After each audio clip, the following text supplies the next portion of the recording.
certains acteurs sont de la même famille. Et on ne s'en rend pas forcément compte. Si est-il le cas de ces deux stars vues dans Stargate Atlantis, le spin-off de Stargate SG-1. Parmi les acteurs qui ont figuré dans les 5 saisons de la série de science-fiction se cachaient de véritables frères et sœurs. Après l'énorme succès de Stargate SG-1, la chaîne Sci-Fi Channel a proposé un spin-off baptisé Stargate Atlantis dans lequel on suit un équipage composé de militaires et de scientifiques provenant de la Terre. Ces derniers sont chargés de l'exploration de la cité d'Atlantis, accessible depuis qu'une nouvelle porte des étoiles a été découverte. Cette cité mythique était peuplée par les anciens, race très évoluée, et fait partie de la galaxie de Pégase, peuplée d'humains. Menée par le lieutenant-colonel John Shepard, l'équipe s'engage à explorer cette galaxie encore inconnue de tous.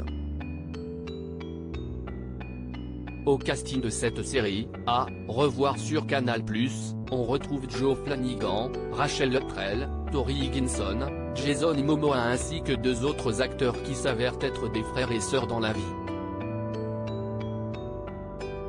Stargate Atlantis, ces 2 acteurs sont frères et sœurs après avoir fait de multiples apparitions dans Stargate SG-1, David Hewlett a repris son rôle du Docteur.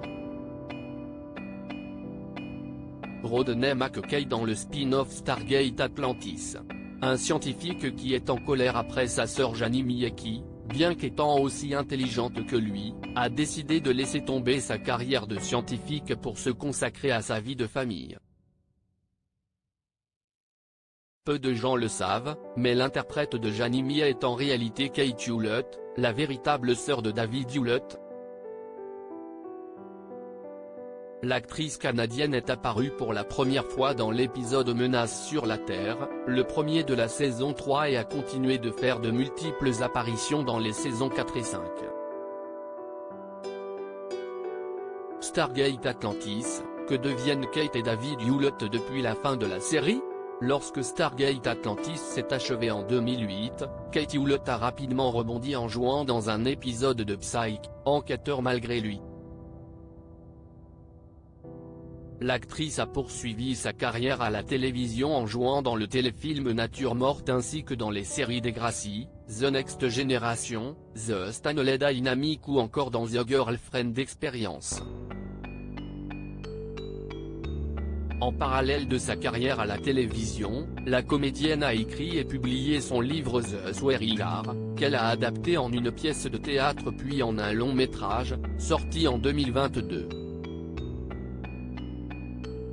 De son côté, David Hewlett n'a jamais chômé depuis la fin de la série en apparaissant dans de nombreuses séries telles que The Closer, Elle. À Enquête prioritaire, Suits, et plus récemment dans un épisode du cabinet de curiosité de Guillermo del Toro. L'acteur canadien s'est également illustré dans plusieurs productions cinématographiques dont Dans la planète des singes, Les origines et Nightmare Alley. Article écrit en collaboration avec C-Media.